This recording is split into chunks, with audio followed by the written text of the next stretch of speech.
15 अगस्त 1947 से करीब 2.5 महीने पहले अंग्रेजी हुकूमत के आखिरी वाइसरॉय ने ऑल इंडिया रेडियो से एक घोषणा की। 2 जून 1947 आजादी से 2.5 महीने पहले तय हो गया कि जिन्ना अपने मकसद में कामयाब हो गया है। अंग्रेजी हुकूमत खुश थी क्योंकि वापस जाने से पहले उनकी आखिरी चाल बिल्कुल सटीक बैठी है। आजादी से 2 दशक पहले रखा गया 2 नेशन फॉर्मूला अपना लिया गया था और राजनीति के बड़े बड़े गणितज्ञ उसको सुलझाने में असफल रहे थे। नेहरू समेत कई चेहरों पर हार की शिकन साफ थी। कांग्रेस मुस्लिम लीग के सामने घुटने टेक चुकी थी। नेहरू और जिन्ना की राजनीतिक प्रतिस्पर्धा खत्म तो हुई, लेकिन एक ऐसी राह पर जहां से एक खूबसूरत मोड़ की गुंजाइश नहीं बची थी। हिंदुस्तान 2 हिस्सों में बंटने वाला था। हिंदुस्तान के साथ बंटने वाली थी हिंदुस्तान की कौम, और होने जा रही थी शुरुआत राजनीति के एक ऐसे अध्याय की जहां से आगे होने थे कई और बंटवारे।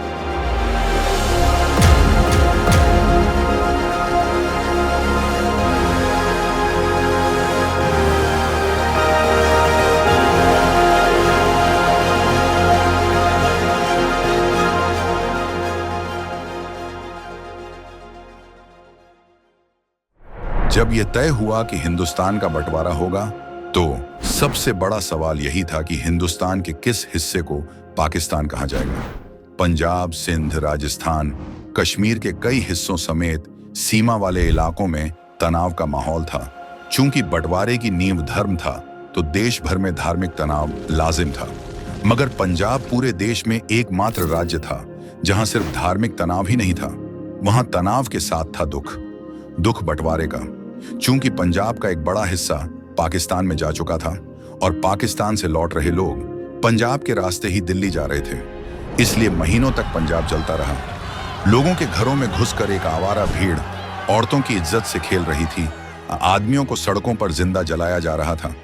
बच्चों को बेरहमी से मारा जा रहा था। पंजाब में मौत अपना तांडव दिखा रही थी, और यह कोई इत्तिफाकी तांडव नहीं था, ये एक सोची समझी साजिश थी। ये साजिश थी अंग्रेजी हुकूमत और जिन्ना की, और इसके अपराधी थे हमारे मुल्क के अपने सियासतदान।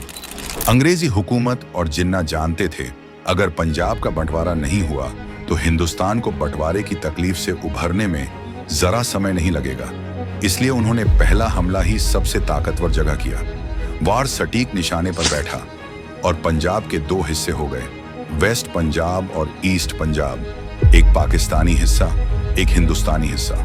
मौजूदा हरियाणा और पंजाब को यूनाइटेड पंजाब से अलग कर एक राज्य बनाया जा रहा था, जिसे कहा गया ईस्ट पंजाब, जो हिंदुस्तान के खेमे में था। मगर अभी भी पंजाब को पूरी शक्ल नहीं मिली थी। वहां कुछ रियासतें थीं जो चाहती थीं अपना स्वतंत्र राज, और 1948 में इसी पंजाब की रियासतों ने मिलकर बनाया Patiala and east Punjab state union, एक संघ जिसमें पटियाला समेत जिंद और अन्य रियासतें शामिल थीं। इन रियासतों ने पंजाब के विभाजन के बाद एक महत्वपूर्ण भूमिका अदा की और क्षेत्रीय राजनीति को पनपने का मौका दिया। 1956 में इस संघ को भंग कर दिया गया और इनका विलय कर दिया पंजाब में, जिससे पंजाब को मिला एक संपूर्ण चेहरा। मगर 1956 आते आते पंजाब के कुछ क्षेत्रों में एक मांग जोरों से उठनी शुरू हो चुकी थी। ये मांग थी अपनी भाषा और संस्कृति के बचाव के लिए। पंजाबी सूबा आंदोलन अपनी पहली चिंगारी पकड़ चुका था, और इस चिंगारी ने 1960 के बाद एक विशाल रूप ले लिया। पंजाबी सूबा आंदोलन के साथ मांग उठी एक नए राज्य की। पंजाब को 1966 में एक और बंटवारा देखना पड़ा, और यहां से निर्माण हुआ आज के पंजाब और हरियाणा का। दरअसल पंजाब पुनर्गठन अधिनियम 1966 के तहत यूनाइटेड पंजाब को 3 हिस्सों में बांटा गया था, पंजाब, हरियाणा और पंजाब हिल्स। 1966 में अलग हुए पंजाब हिल्स के क्षेत्र को हिमाचल में मिला दिया गया। हिमाचल तब एक केंद्र शासित प्रदेश था, और 1971 में हिमाचल को 18वें राज्य का दर्जा प्राप्त हो गया। पंजाब और हरियाणा के अलग होने का मुख्य कारण क्षेत्रीय असंतुलन ही था। इसी मांग के चलते हिंदुस्तान को 2 नए राज्य मिले। 1966 के बाद हरियाणा के पहले मुख्यमंत्री के रूप में नियुक्त किया गया भगवत दयाल शर्मा को, और नए पंजाब के पहले मुख्यमंत्री बने ज्ञानी गुरमुख सिंह। हरियाणा के अलग राज्य बनने के बाद इसके विकास पर विशेष ध्यान दिया गया। कृषि, उद्योग और अवसंरचना के क्षेत्र में महत्वपूर्ण सुधार किए गए। मगर हरियाणा में राजनीतिक अस्थिरता कभी बंद नहीं हुई। दोनों ही राज्य बंटवारे के भोगी थे। दोनों ही राज्यों का दुख एक समान था, सो दोनों ही राज्य आपस में कई मुद्दों पर लगातार असहमत होते रहे, जैसे SYL कैनाल का पानी। और इन्हीं विवादों के बीच जन्म हुआ हरियाणा के उन सभी राजनीतिक चेहरों का जिनके परिवार आज भी सत्ता का लुत्फ उठा रहे हैं। जानेंगे कहानी के अगले भाग में हरियाणा के लिए उठी मांग के इतिहास के बारे में और किस तरह हरियाणा का अलग होना बना एक मौका परिवारवाद की राजनीति का। जानेंगे क्यों है दोनों राज्यों की एक राजधानी।